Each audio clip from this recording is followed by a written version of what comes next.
रसोई में टीवी। आज से दिल पे मेरे राज तुम्हारा, राजमा तुम्हारा। सुनो ना करण के पापा मेरे प्यारे, बोलो ना करण की मम्मी मेरी दुलारी।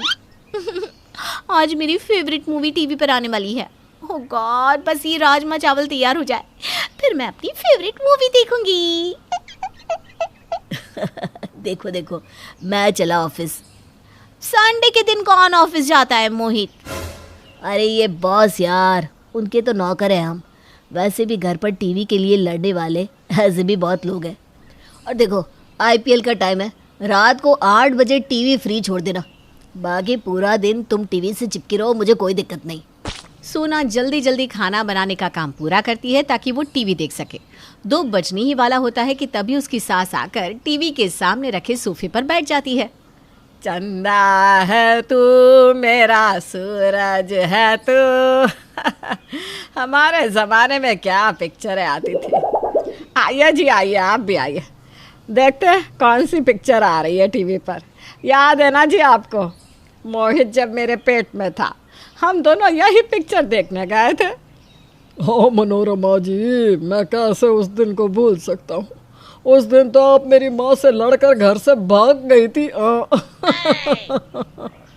सोना सारा काम करके जैसे ही हॉल में जाती है, अपने सास ससुर को टीवी देखता देख उसके तो होश ही उड़ जाते हैं। मम्मी अभी तो मैं टीवी देखने वाली थी। हेलो, कोई सुन रहा है कि नहीं? भाभी, मम्मी पापा की मूवी हो जाए उसके बाद मैं टीवी देखूंगी, पहले से बता दे रही हूँ। हाँ। सोना मनोरमा से अपने मूवी देखने की बात कहती रहती है, पर मनोरमा टस से मस्त नहीं होती और एक टक टीवी देखती रहती है। पूरे 3 घंटे बाद मनोरमा और सुभाष टीवी के सामने से उठते हैं। वाह क्या पिक्चर थी, मज़ा आ गया।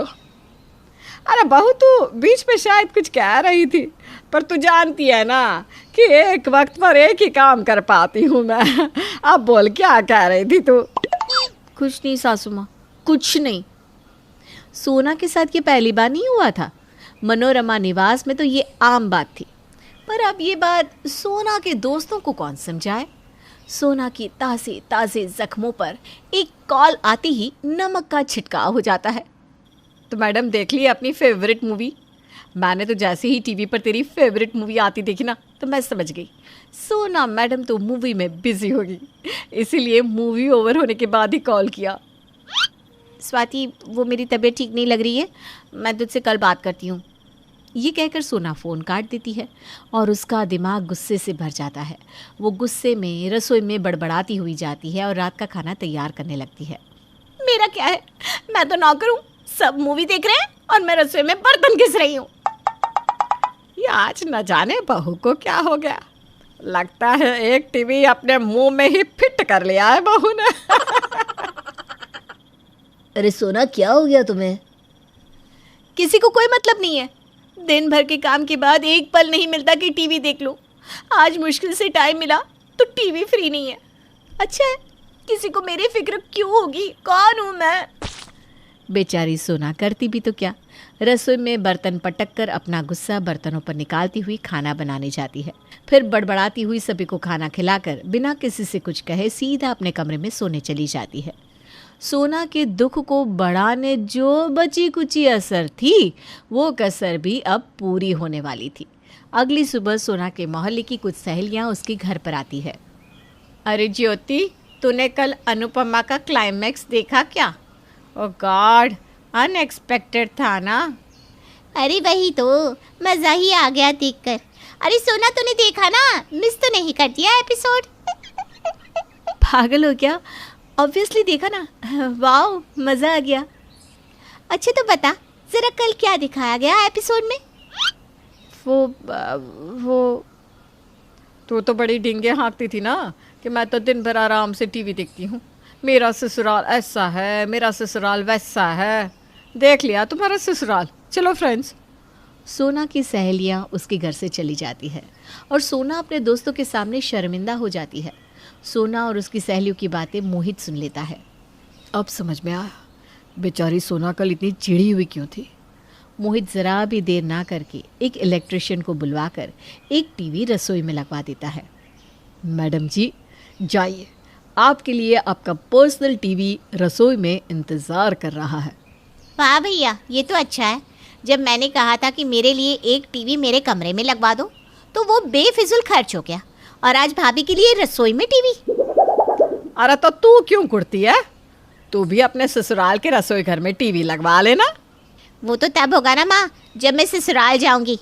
यहाँ तो किसी को फर्क ही नहीं है कि जवान बहन घर पर बैठी हुई है। ये कहकर नेहा सीधा अपने कमरे में चली जाती है। भाभी की रसोई से अगर मैंने टीवी ना हटवाया तो मेरा नाम भी नेहा नहीं। रसोई में लगे टीवी को देखकर सोना बहुत खुश हो जाती है, पर उस टीवी के कारण उसके काम में कोई अड़चन ना आए, इसका वो पूरा ध्यान रखती है। जब नाश्ता बनाकर सोना रसोई से बाहर आती है तो नेहा उसके बनाए खाने में नमक डाल देती है। बाप रे, खाने में इतना नमक, मुझे हाई बीपी है बहू। रसोई में टीवी लग गया है तो इसका यह मतलब नहीं कि तुम किसी की भी सेहत का ध्यान ही ना रखो बहू। पर मैंने तो आपको ध्यान रखना चाहिए था भाभी। इसी तरह नेहा आए दिन कभी किसी खाने में मिर्च तो कभी चीनी तो कभी नमक डालकर उसे बिगाड़ ही दिया करती थी। फिर एक रोज़, सुना, आज रात डिनर पर मेरे बॉस अपनी फैमिली के साथ आने वाले हैं। प्लीज़ आजकल खाने में तुम जो ब्लंडर कर रही हो ना, वो मत करना। मेरी जॉब का सवाल है यार। मैं आज टीवी ही ऑन नहीं करूँगी मोहित जी, डोंट वरी। सोना ध्यान से एक एक डिश को बनाती है, फिर टेस्ट भी करती है। चलो, सब कुछ परफेक्ट है। मैं अब डाइनिंग टेबल अरेंज कर देती हूँ, वो लोग आते ही होंगे। जैसे ही सोना रसोई से बाहर आती है, नेहा सारे खाने में नमक मिर्च मिला देती है। इस सब से अनजान सोना उसी खाने को अपने पति के बॉस को परोस देती है, जिसे खाकर वो मोहित पर बहुत गुस्सा हो जाते हैं।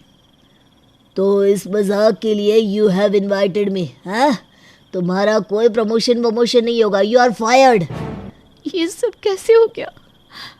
आई डोंट नो, प्लीज़ आप मुझे एक मौका दीजिए। ये सब मेरी गलती है सर, इन्हें जॉब से मत निकालिए। किचन में मिल्क शेक बना कर रखा है मैंने, तुम प्लीज़ उसे ले आओ मोहित। वो पीकर सर के मुंह का टेस्ट ठीक हो जाएगा। मोहित जैसे ही रसोई में जाता है, वहाँ नेहा को मिल्क शेक में दही मिलाता देख लेता है। तो ये सब तुम कर रही थी? नहीं भैया, वो आज तुम्हारा भाई नहीं कमाएगा तो कहाँ से अपने शौक पूरे करोगी? तुम्हें ज़रा भी शर्म नहीं आई है? आज से तू मेरी बेटी नहीं। अपने भाई की नौकरी खा ली ना, अब आराम से देख टीवी। मम्मी पापा, मैंने ये सब भाभी से जलन में कर दिया। मैं तो बस रसोई से टीवी हटवाना चाहती थी। भैया की जॉब भी चली जाएगी, ये नहीं सोचा था मैंने। नेहा सीधा मोहित के बॉस के पास जाकर उन्हें सच बता देती है। आई एम सॉरी भाभी। तुम्हें टीवी चाहिए था तो मुझे कहती नेहा, ये सब करने की क्या ज़रूरत थी? खैर, ये सब तुम्हारा बचपना है, मैंने तुम्हें माफ़ किया।